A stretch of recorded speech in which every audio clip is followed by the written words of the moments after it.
Hi, my name's Claire Bickel and welcome to today's Green Thumbs Up episode.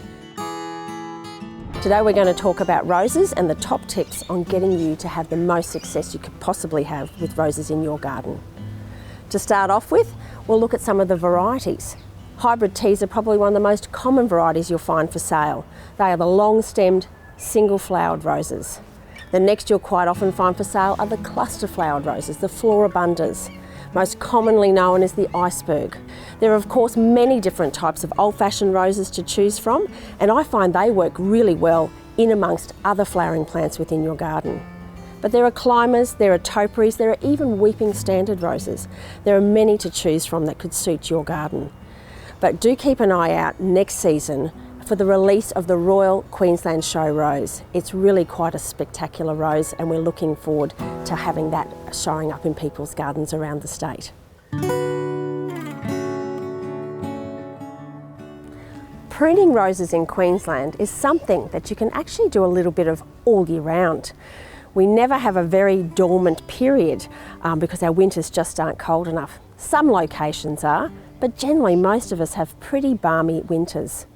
So deadheading is where you remove any roses, flowers that have finished blooming. Hence they're looking finished and dead like this, and you can just remove those from the bush, but taking a longer stem. This way, you are lightly pruning your roses all year round. Before you get started into doing your more serious prune, which we recommend is generally the last weekend of July. If you're in a cooler location and you are experiencing frosts, wait until maybe mid-August. What you need to do though is make sure your secateurs are really sharp, and I like to ensure that I have a bit of metho with me as well to make sure that between the cuts or between pruning rose bushes, we're making sure we're not passing on any disease or fungal spores between the bushes. First off, take your rose bush back by about 1/3, and this can be easily done by grabbing your secateurs and pruning just above a node. You want to do this on a slight angle so that no moisture collects around where that new fresh node is. A node is where the new shoot is going to come away from for this season's flowers. Don't be afraid to cut off any flowers that are still blooming on your rose bushes. Pop them in a vase when you get inside and enjoy them. And the reason you're going to do this is so that you have better and more blooms coming into this spring.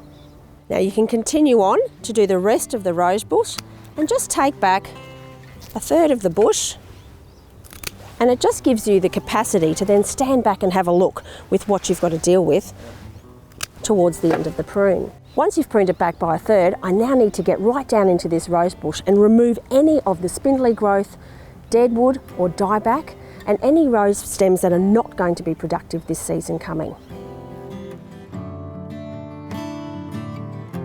I'm now here down in the middle of this rose bush and having a really good look at how the growth is. I want to remove any spindly growth that is not going to be productive this season, and I also want to have a look for any growth that possibly could be dead with dieback, and any growth that's growing inwards into the bush. These types of stems can rub up against other stems and cause damage.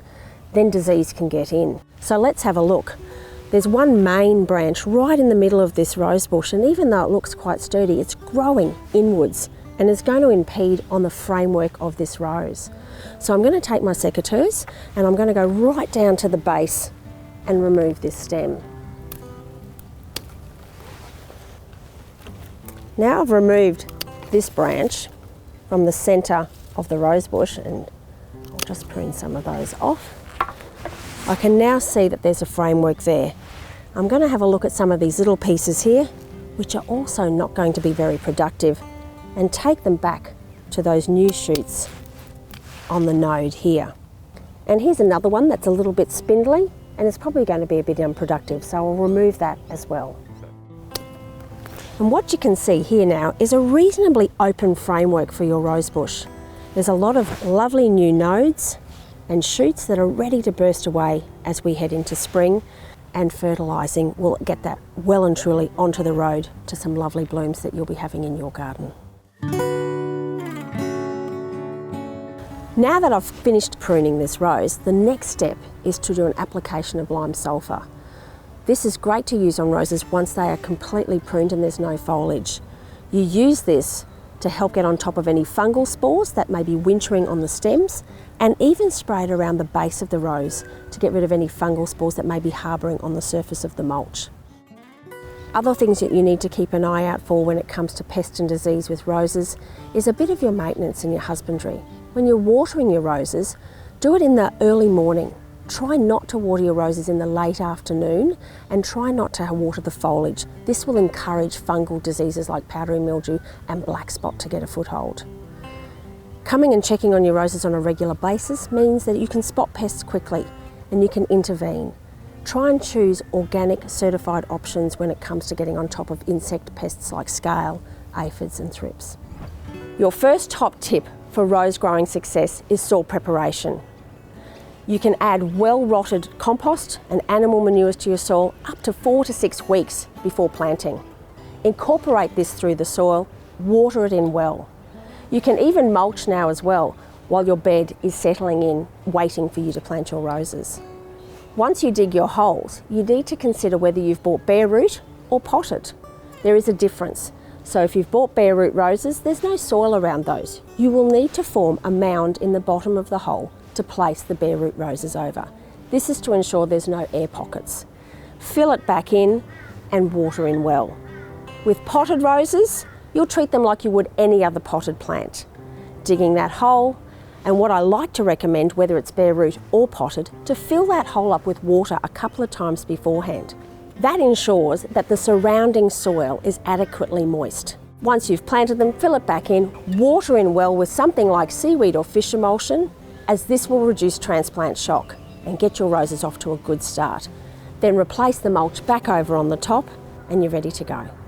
The next top tip is fertilizing. To get your best and the most blooms, roses really do need a regular, adequate feeding program. And throughout the growing season, you can use fertiliser that is specifically formulated for roses and even manure pelletised fertiliser. And you can apply a good handful of each every 6 weeks. Adding a bit of sulphate of potash as well will encourage more colourful and stronger blooms and even healthier plants. When it comes to liquid feeding, you can do that even every 2 to 4 weeks, once again using things like a seaweed combination with fish emulsion. You can do that as a root application or as a foliar feed.